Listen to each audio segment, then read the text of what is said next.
Welcome to another episode of the Peak Potential Success Show. My name is Fong. I'm an entrepreneur, business strategist, real estate investor, speaker, and also a best-selling author. And every single day, I help others unlock potentials and guide them to succeed. Today on the show, I have another amazing guest. This is somebody I've had the privilege and the honor to see on stage live. And she has so much great content, so much great value to give to people. I couldn't wait to have her on my show, and she's here today. She is a person who's been in the real estate realm in that world as a top agent, top broker for over 32 years. She has great experience in that area. In fact, she's been known as a person who sold over actually one home for every 52 hours, which is absolutely incredible. Now she loves empowering businesses, owners, real estate brokers towards great success and growth. So please welcome the award-winning international coach, top global speaker, and also an absolute powerhouse, the amazing Caroline Salette. Hi, how are you? Hey, thanks for being having me here. Awesome. Well, thank you very much for being here. I have a lot of questions for you. And first of all, I just want you to tell us, what are you absolutely passionate about right now? And then your journey towards why you're passionate about that right now. Passion is all about mission, right? I think that discovering the mission that you have in life, the reason, the why are you here? Like, what's the difference you're going to make? Not when you leave, but as you are here. A lot of people will see what legacy they could leave and forget to do it every day. So the passion that I have is to make a difference in everybody's life that I touch every day. I don't care if it is the person at the grocery store. I don't care if it's the guy next to me who's pumping gas in his car, or if it's helping an entrepreneur or a couple buying or selling a property. So it's making a difference and giving your all. And I think that that's where the passion is to see the difference happening. Mm-hmm. So tell us that journey. So you started off doing what you were doing, and then you got into real estate. And you got into the whole business and coaching realm. What was that journey like? I was not planning, like when we're looking at the teenagers and we're asking them to make a life, like a choice of what they're going to be or what they're going to do in life. And we're asking them at a too young age, 16, 17, 18 years old, to decide who and what they're going to become, right? And instead of asking them what they want to become, we're asking them what they want to be, into doing instead of being. So I was not supposed to do what I'm doing, or this is not what I had planned to do, but this is who I became. And I started real estate at a very, very young age. And it all happened with a bad coincidence. But my family on my father's side have been in real estate a lot, and they were investors. But I was not that close to my father because my parents had divorced at a very young age. So we kept under the mother's roof and under her little wings. But I could always see my father from afar, the success he was having. And I learned from a very young age to learn from other people's mistake. And I was in university, and I was doing my bachelor's degree in economics. I wanted to be an international lawyer for businesses. And my father went through a very, very harsh and very heavy bankruptcy in the early or late 80s, early 90s, when the whole world was going into a recession. Anyway, our country was deep in it. And he lost everything. And he got into too much alcohol and getting into a depression. And one day he got a car accident, and I had the opportunity to help him and to be there with him in that dark period. And I think that the coaching came in me at that moment, where to say, Dad, you could lose everything you have, but you cannot lose who you are. So whatever got you there will get you there again if you trust that it's who you are and that's what you want to do. So it's a little bit how I started in real estate, which was just by rebound of helping my father getting back on his feet. And so I started real estate. I was like 19 years old. Ooh, wow. Yeah. I started real estate. I was like, I should say 18, because at 18 years old, I was signing my father's paycheck because I had started to work in his company, and I was the one doing the accounting and the leasing and the negotiation of big contracts with the power corps and this and that. So it got me into the business sense very early. And I started doing real estate, and I was so young. How could people trust a 19-year-old who's never owned a house in her life, had never paid a mortgage payment in her life? How could you trust such a young person to help you make such a big decision? And I can recall I was showing houses, and I was with my buyers, and the vendors who were opening us the door were saying, "Ooh, don't you find her young?" And they were asking that to my clients. I'm there. I'm like, "Hello, I'm there." Like, And my clients were like, yeah, well, maybe she's young, but you'll see when she opens her mouth, you'll see that she's got the maturity and the knowledge that we need to make the right purchase. And indeed, that's what happened. But my competition, because real estate in those years, not anymore in the 2020s, but in the 1990s, if you were a real estate broker, it was your second or third career, not your first. Mhm. It was like a downfall to, your retirement plan, sort of, or it was the little ladies that, had something to do because their husband was working, right? So that's what real estate agents were in those years. So when I got there, the average age was like 45, 50 years old. And I was like 19. So it was very funny. And when I was prospecting or doing my solicitation, I would sell myself over the phone. And when I'd show up, they'd go, whoa, you're young. Like, what's your experience? And I've come to realize that it was not my experience that was important.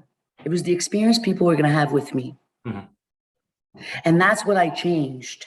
And that's where it all created a momentum, is because I changed my mindset, as opposed to looking at the glass half full or half empty, Mhm. and thinking, in my youth, my energy is what's going to differentiate me from others. And I started to realize and understand that being the best was not what people buy. People are buying, what's it going to be like to do business with you? Not how many houses I'd sold. This is, I'd say, this is one of the greatest lesson I've learned, is that I was promoting how good I was until I realized it was hurting me more than helping me. It's when I started focusing on what difference was I making for others, how I was making other people feel. They were feeling safe, comfortable. They were feeling, you understand? Making myself trustworthy, not just worthy. Right. So Right. what was it like convincing that first client that the age is not an issue? It was, truth be told, it was tough. And like a lot of real estate brokers, we start with our families and friends and we start creating momentum. But when I started in real estate, as crazy as it was, I did not go in a place where I used to live. I was sort of thrown into an area that I did not know. Mhm. Like I had a roof in my car, like a window roof, like a sunroof, and I had the map glued there. I had no clue where I was going. So when most people lie down to look at the stars, you lie down I to was look looking where at can where I am I go? going? Where am I going? Where's that street? Where am I going? Convincing the first client, I think that, and I still use that now, Fong, humor. Mhm. I'm a very logical, huge common sense person. I make sense. And I love metaphors, and I always have stories to tell. And I created trust by letting them understand that it was how I was going to treat them and how they could use my youth and my previous experience as a property manager that I had done with my father while I was getting him back up, to say, I may be young, but I've got all the tools I need, and I don't need to have all the resources. I need to be resourceful, and that's what I am. And a lot of time people prevent themselves from going into business or growing their business because they feel they lack resource. I don't have enough time. I don't have enough money. I don't have enough knowledge. And they hold themselves back into succeeding because of that fear or that perception that they have, that they don't have enough resources, as opposed of becoming resourceful. Mhm. And using other people's resources, if they have, in order to create what you need to create. So it's understanding that the instructions are outside of the box, not inside of the box, right? So I started thinking differently. I started to brand myself differently to people, to say, you know what? What's it going to be like to do business with me is what I sell, not homes. The houses sells themselves. People, we walk into a house, you like it or you don't. And I could promote you all of its features, but if you don't feel good in the house, then you're not going to buy it. Right. So I understood that I was there not to sell them a house. I was there to help them have an amazing experience while doing so. Mm-hmm. Now, was there a specific deal that made you go, you know what, this is what I want to do for the rest of my life? Or was it a consistent group of successes that led you to go, this is what I want to do for the rest of my life? We're all looking for the big shot. We're all looking for the big deal. And I'm not going to say it's wrong because I don't pretend to be right. Mm-hmm. It's not what it is for me. It has been every handshake, every I trust you, every time they jump into my arms of joy, every time they felt pain, because they don't always sell homes because it's not always a happy happening. Mhm. They lose their jobs, they get separated, their significant other dies. There's times where it's very sad, and empathy and sympathy combined together, being there for the other people. So I won't say that there is a deal. I was going to answer every single one, because but to this day, after 30 some years, I'm still having fun. And Fong, I'd say there's not a week that goes by. I would say maybe there's not 72 hours, 3 days at the most, 4 if I'm very busy, that I don't ask my whole team, are we still having fun? Because there's a lot of pressure, there's a lot of deadlines, and there's a lot of conditions to be fulfilled, and the market is tough. The market is tough. I won't say it's the worst market or the best market I've ever been, but I could say it's the toughest market I've ever been in 30 something years.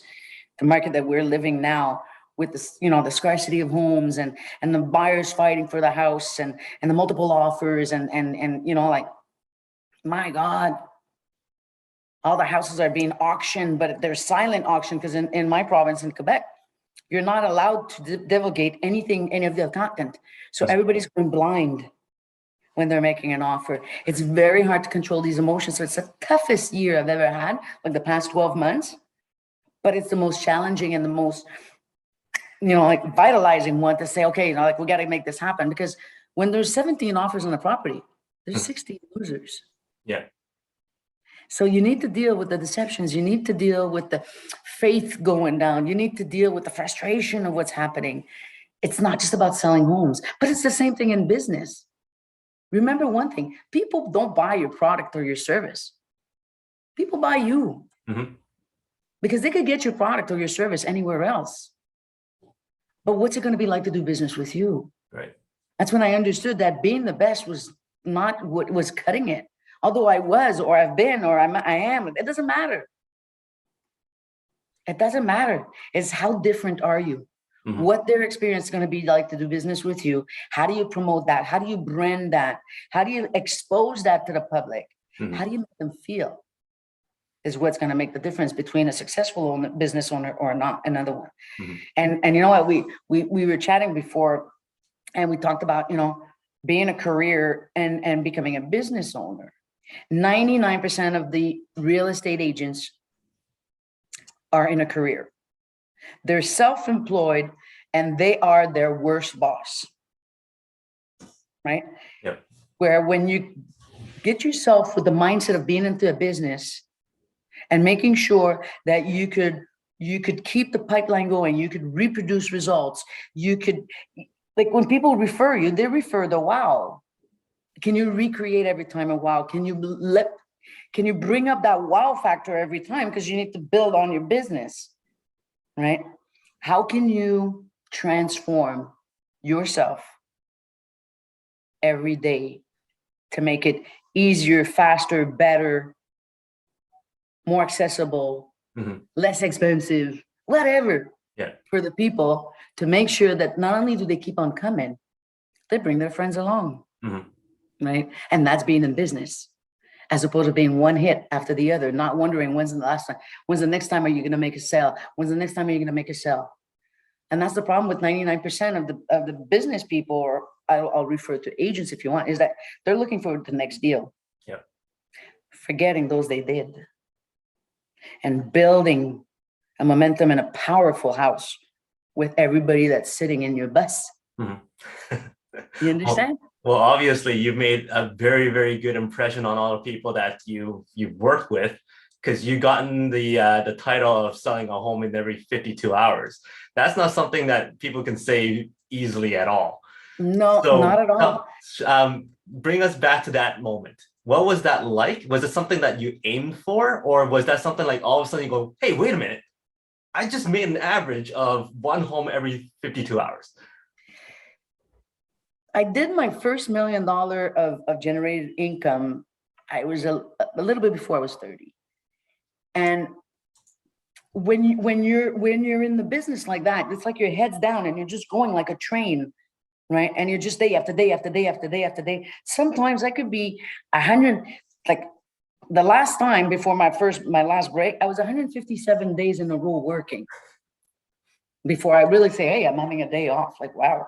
Okay, but I don't feel it. I'm not tired. I'm having fun. Yeah. So every day, what do you want me to do? Watch TV or whatever? I take care of myself. I take walks, I train, I eat well, I see my friends.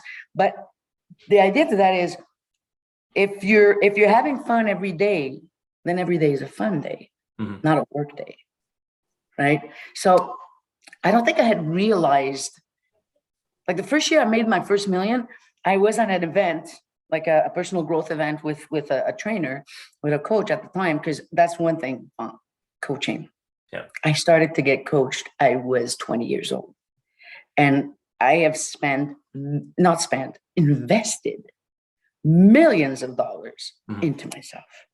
Because you can't grow your business unless you grow yourself. Right. Your business is going to be as strong and as powerful and as big and as rich as you are inside. Yeah. Okay. And I was at that training. I was a boot camp, and it was actually in Vancouver. And the guy was talking about making $1 million. And I don't look at the money. I love it. Trust me, I love it. I want more.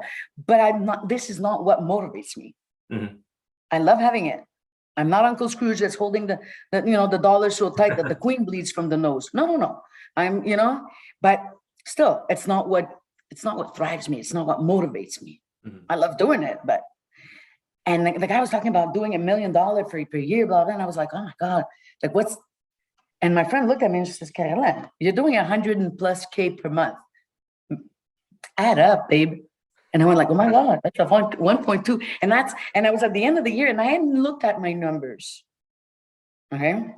To realize, well, that was the same thing with the 52 hours deals. Somebody calculated it, not me. And that person calculated it and actually put it into their local newspaper. Wow. And it was like, I don't care what day of the week, because to sell 52, you got a list. Yeah. Then you got to do the inspection and the mortgages and all the due diligence. But I'm just in the action, and that's what I love doing. No, right? for somebody who's so passionate in the action of things and being so engaged with relationships and understanding the emotional stuff behind the deals and whatnot, you're really, really focused on the systems as well. Yo, once you got into the systems, that's where everything really scaled up and really expanded. I would not have been able to do that many transactions, which I'm still doing a lot. Okay. But I would not be able to do this unless I had a system. And truth to be told, at a certain point where the system had to come in, okay, it has to work for you. And once it works for you, then you can implement it and I'm not going to say impose it, but almost to the team, those that are going to join. But you have to put it in place first. I can remember sitting in the office, I'm sitting on the floors and I've got files everywhere. And I'm like, I'm losing my mind. I've got deposits stacked and I'm totally discombobulated. And I'm at the verge of tearing up and crying my soul out. And I said, okay, this is not working. This is not who I am, because I'm not one that lives, like we all have stress, but I don't live anxiety and I'm not stressed out with things and I'm having fun. But at that moment I didn't. And I said, okay, now I got to have fun. So I started to break down into pieces everything that needed to be done. And I started to put the piles in the action that needed to be done, so that it's like I was aligning my little wagons. I'm saying, okay, this is going to the fruit department. This is going to the meat department. This is going to the frozen department. This is going, so that I could figure out where all my files were going. Because I had like 17 offers going on. February 2001, I think, 1 or 2. I woke up in the morning, I had nothing going on. I went to bed, I'd sold 11 homes that day. Sold. Gone.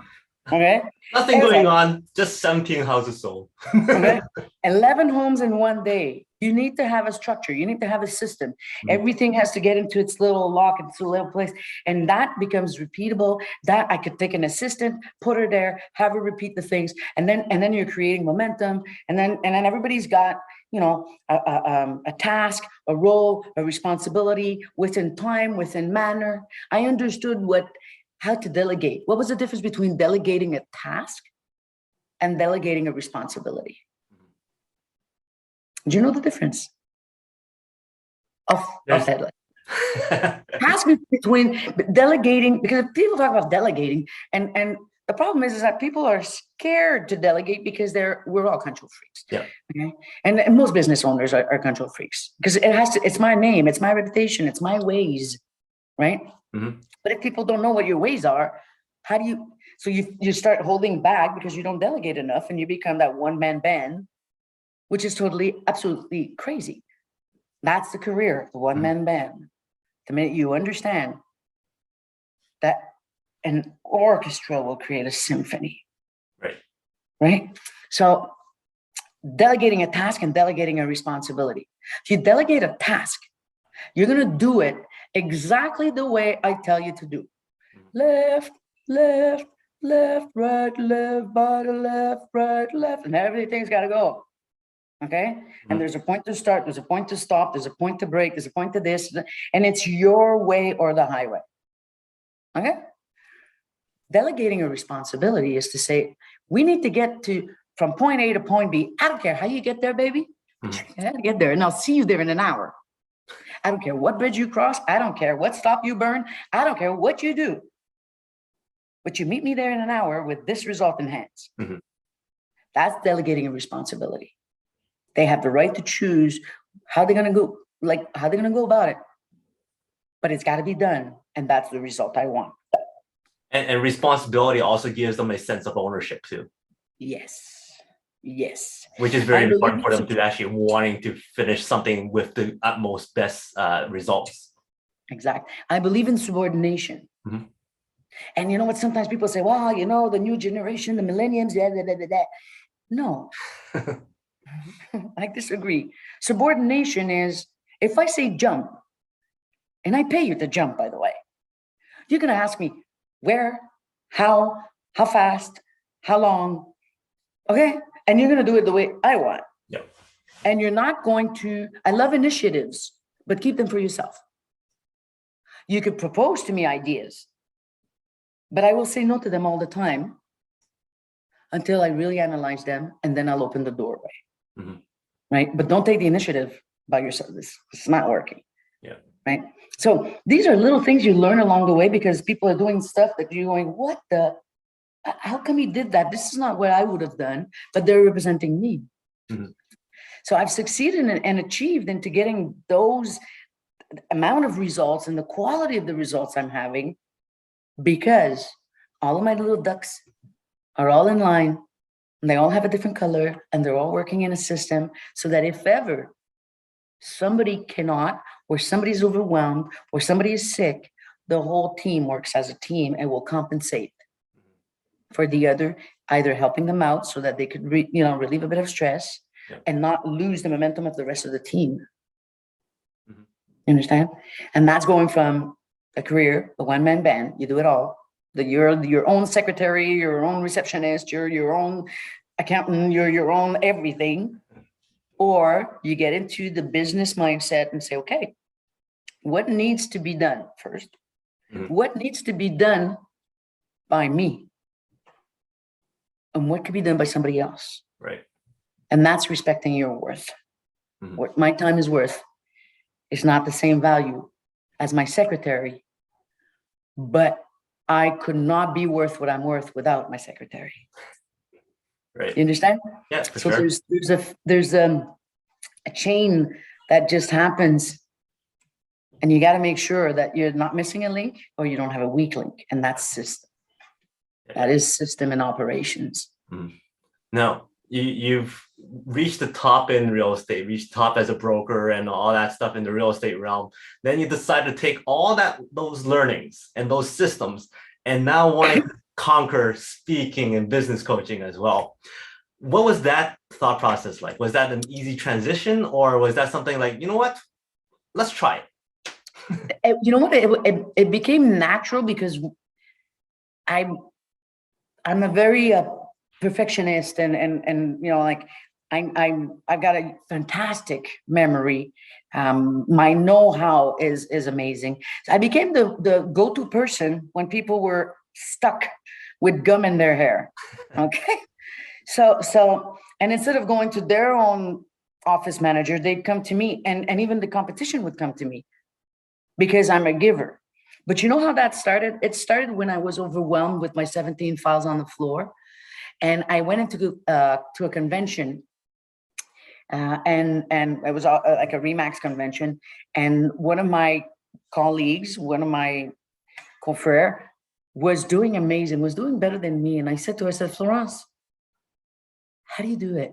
Help me figure this out, because I'm gonna die. I'm green like an asparagus. And you've made in 6 months what I've made in a year. And I'm like, my tongue's on the floor full of dust. I'm like, ugh. And she said to me, looking at me straight in my face, and she said to me, she said, you know what, girl? I figured it out. So can you. And I'm like, ow, ow. And I promised myself I would never be like that, and I would never do that to someone. And that if someone was to come to me to say, okay, Caroline, you got your stuff together, how have you done it? Well, I'll give all the secrets, because I've understood that there's two kinds of people: those who fear to lose and those who want to win. Okay. And I'll give you an example, and I'll go back as I piggy jump on everything. Canadian ladies won the hockey gold medal. Do you think that if they would have gone onto the ice on that final USA again confrontation with the mindset to say, holy crap, we're going to get our beep kicked, do you think they would have won? No. If they would have gone there and say, oh my God, I hope we don't lose this one. Oh my God, I hope we don't lose this one. You think they would have won? No. No.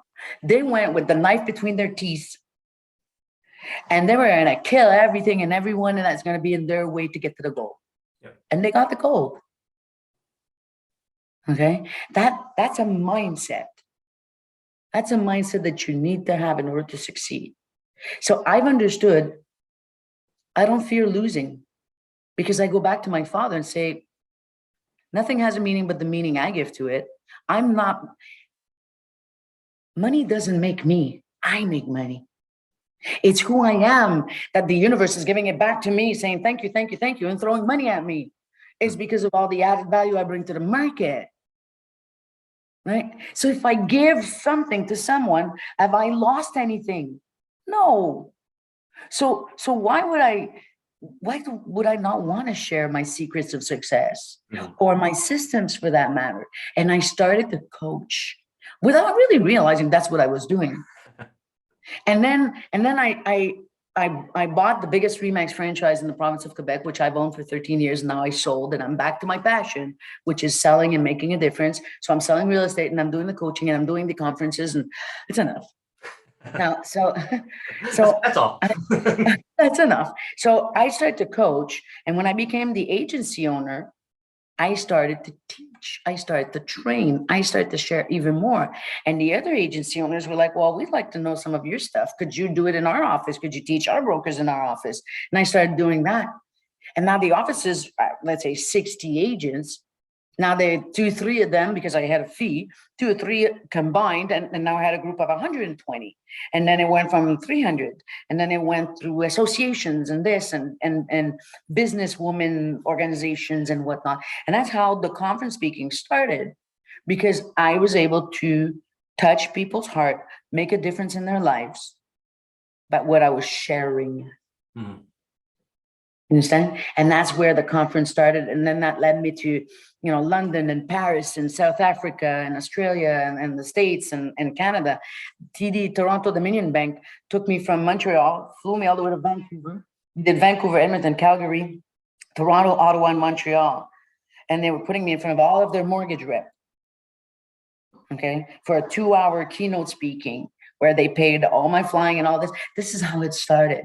People started to notice that I was creating a buzz by being a thought provocateur, Mhm. by saying things people sometimes don't dare to say, by saying them as if we were sitting, you and I, and having a glass of wine. I'm not going to put those little gloves and mittens and no, I'm not going to be afraid to tell you what you need to hear, Mhm. what needs to be said. And I do. I do it with love. I do it with humor, but I'm going to hit you straight bullseye in the face of what don't I see, Right. right? I was coached by a guy named Keith Cunningham, which is a billionaire in Texas. And he had done 2 huge bankruptcy, and he's sharing and teaching with the lessons he've learned. And that's like doing his training is like doing an MBA in the street, not sitting in a, you know, and his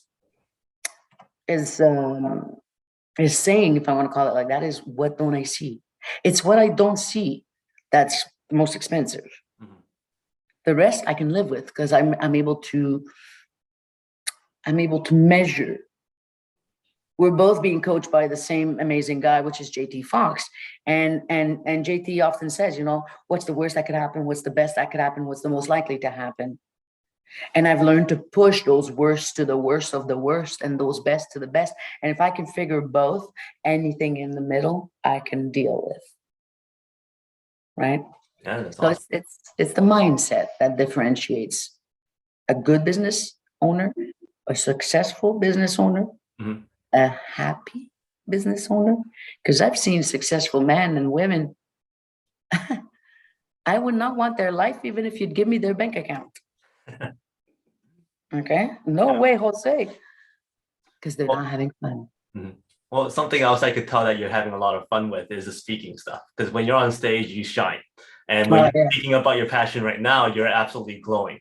Now, is the communication aspect something that just comes naturally to you, or is that something you actually had to work on too? You know what? Again, I've worked on it every single time I met clients in Mhm. transaction. I did not win them all. I've lost some deals, some listings, some sales, and going, what just happened? Like, and I would have the guts to call back the person and say, you know what, with all due respect, I'm so happy you chose to do business with so and so, but can I ask you? All I've done for you, I did it for free because I didn't cost you anything, and I said, can I ask you to trade off of that to share with me your true, honest thoughts of how I made you feel? Where did I turn you off? Was it something I said? Was it something I did? Was it something I should have said? Was it something I shouldn't have said? And I've learned, and people, because of how I was asking for the truth, people were giving it. They were giving me feedbacks. And instead of taking it like as a hit, I took it as a step. One another stair into my ladder of success, understanding.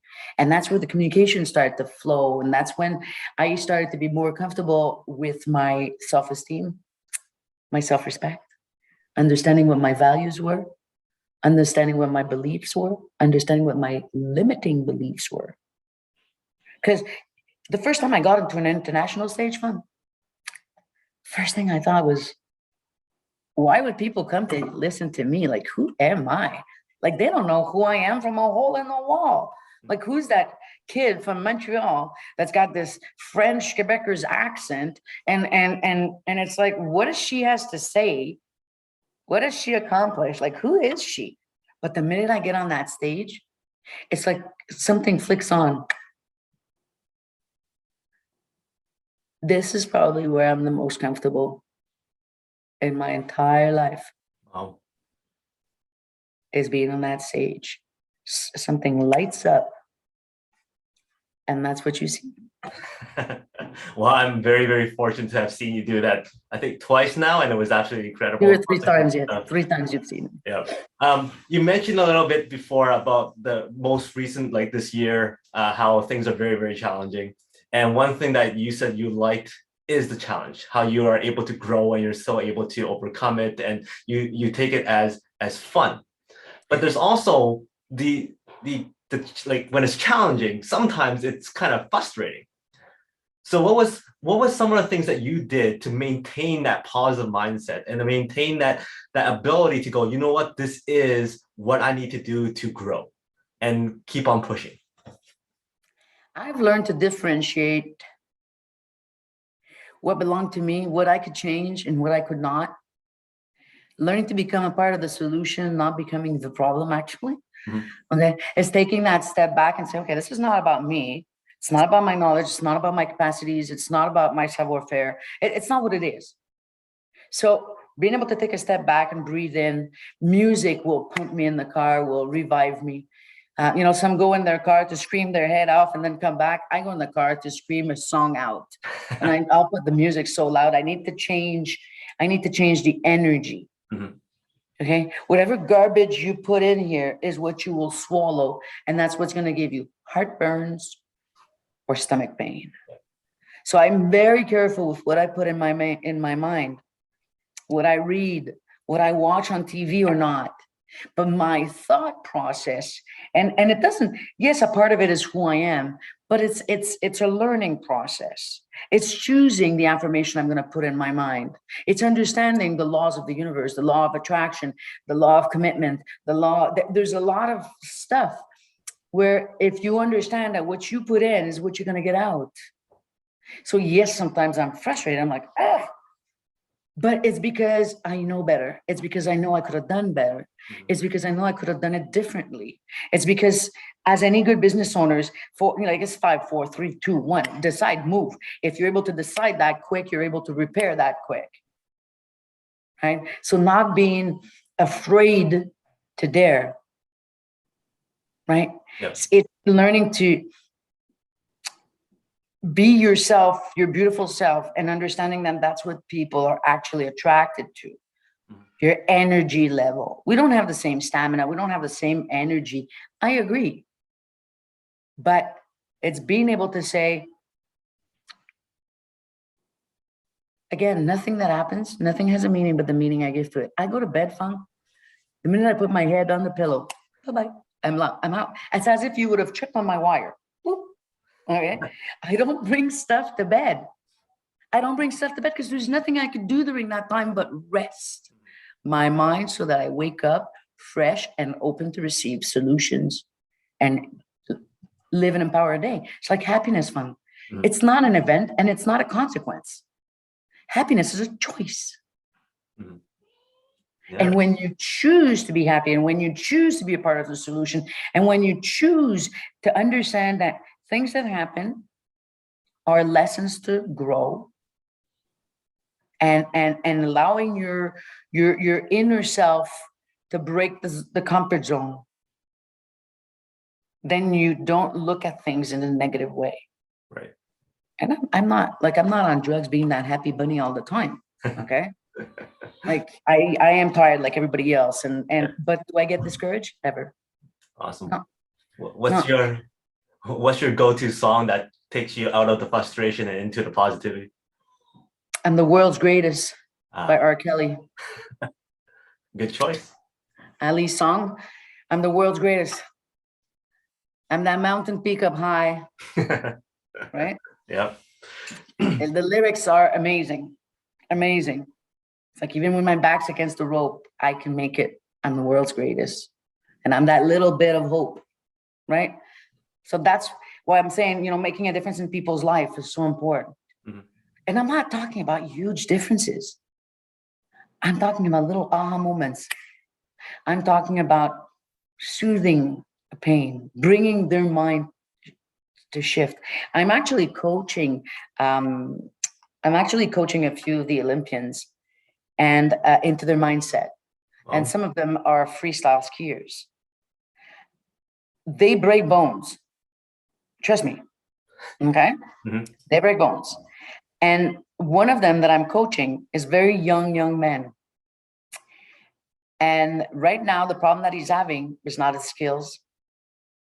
He's an amazing skier, an amazing jumper. Amazing. Before, he was afraid to jump. Now he's afraid to fall. Yeah. I need to shift in mindset. And I'm doing it slowly every time I'm coaching him. He's texting me, I'm answering him right back. But feeding his mind with other things than fear and having him tame his own dragons inside. Well, that you are an Olympian and that you're jumping in the air 50 feet and spinning 22 times like this, or that you're a business owner and you're out of cash flow. It's all about your mindset. Right. It's all about your mindset. What do you fear? Right. How could you transform your lack of resource in becoming resourceful? Mm-hmm. What don't you see? What do you believe in? Why are you there? Why are you doing this? Why are you putting yourself through this? Mm-hmm. Once you know why, you get hurt, you get back up, you heal, you train again, and then you go perform. Right. The problem is that most of the business owner, they don't train. They just go perform, and then they get hit, and they get hit emotionally, physically, financially, lose their wives, lose their because they don't practice. Yeah. So I don't see any professional athlete not practicing. I don't see any professional athlete not having coaches. And yet we're business owners and we don't get coached. Right. I've understand very young that I was dealing with other people's money. When you're selling their house, it's for most people, it's their biggest asset. Yeah. So you're dealing and negotiating other people's money. How much will they pay? How much will they sell? Mm-hmm. Could you have gotten them more? Could have they paid less? It's a big responsibility. And you can't just wing it. And sad to say, most of the real estate agents, that's what they do. They wing it at the expenses of their clients. Yeah. So that's what I'm trying to change. And that's where coaching came in place and the conferences. And like I said, being on the stage in front of 1,500 people, like the last time you saw me, that's where my heart sings. But real estate for me is a vehicle for reaching out to people in their most simple ways. Yeah. It's in their homes. Mm-hmm. Cool. It's in their businesses. Very nice. One final formal question for you, and that is, if you were back on that world stage and you had 2-3 minutes to say one message that you want people to remember Caroline for, what's that one message? Live in harmony, not in balance. Mm-hmm. I don't believe in balance.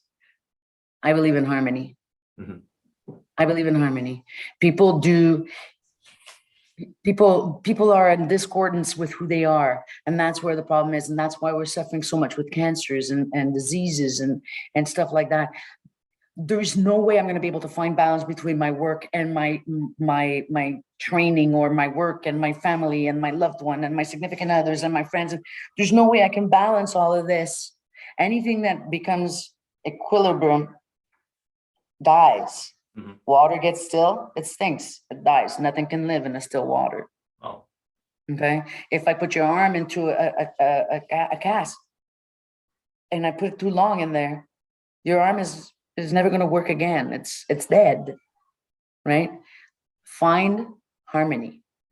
And harmony within those 2 minutes is making sure that you're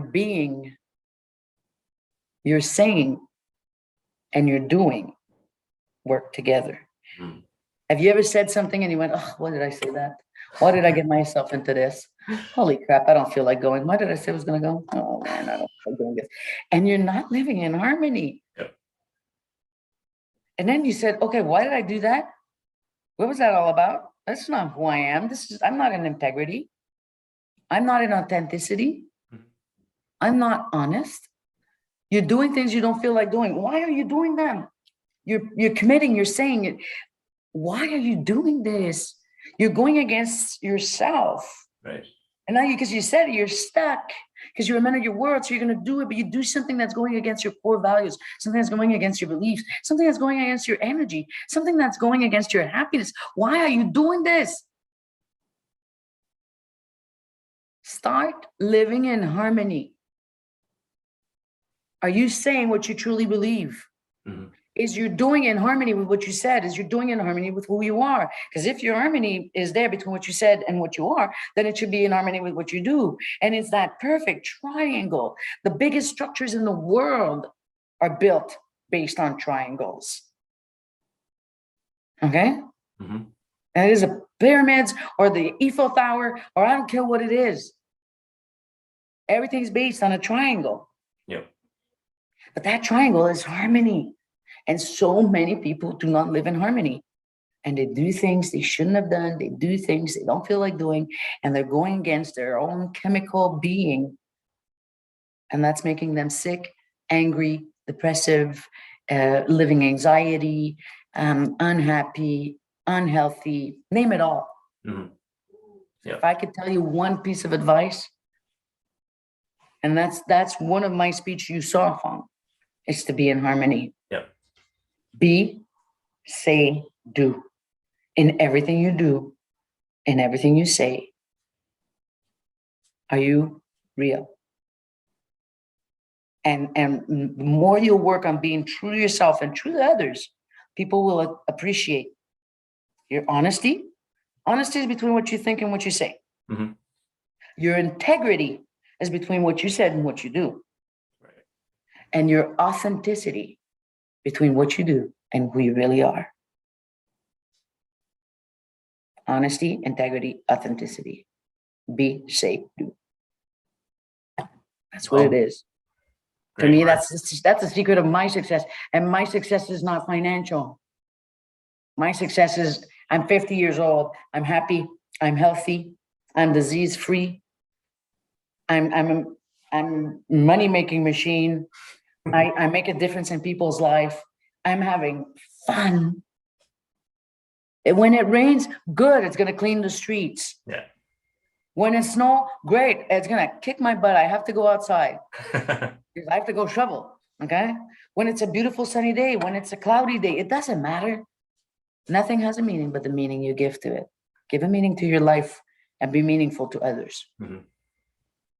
Wow. Well said. Lots of great nuggets there and stuff that everybody should live by. So true to the word powerhouse. Very, very awesome. Before I let you go, I got 5 very quick questions for you. This is going to be the first thing that comes to mind.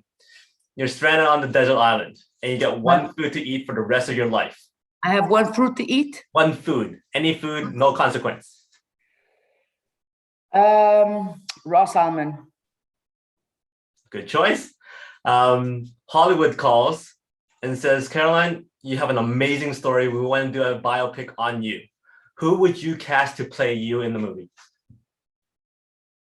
Sharon Stone.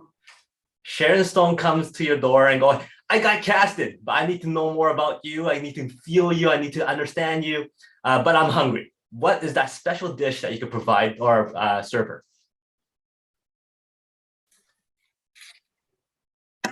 I would probably say raw salmon. Well, yeah. But I would add champagne.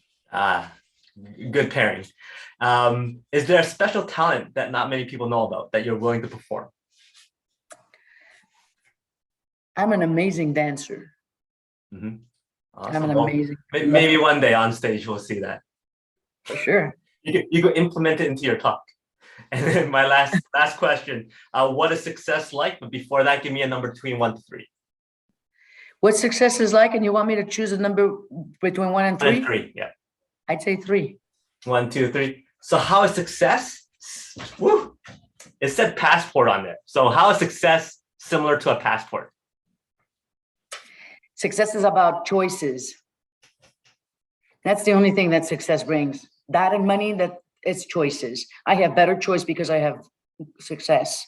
So for me, success and passport, a passport is allowing me to travel the world in freedom because I live in a free country still, hopefully. So passport is a freedom to go and travel and see everybody I want to see, no matter where they are in the world, and share the success and grow their success. And you understand? Awesome. That's What was that? Passport. The reason why I chose number 3 is because of the Trinity. Be, say, do. Good choice.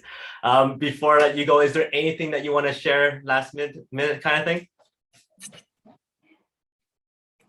You know what? The only thing I could say to whomever's listening and watching and whatnot is to say, again, happiness is not a consequence. It's not an event. It's a choice. And when you choose to be happy, what comes out of you energy-wise is very sexy and attractive.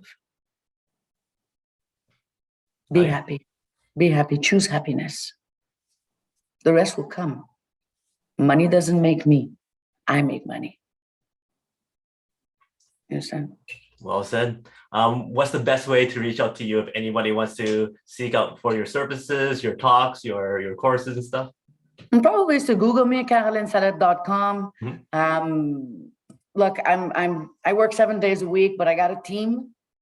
And first you'll have to go through my team just so that you get to me. And it's not because it's not as if I have a barrier. That's not what it is.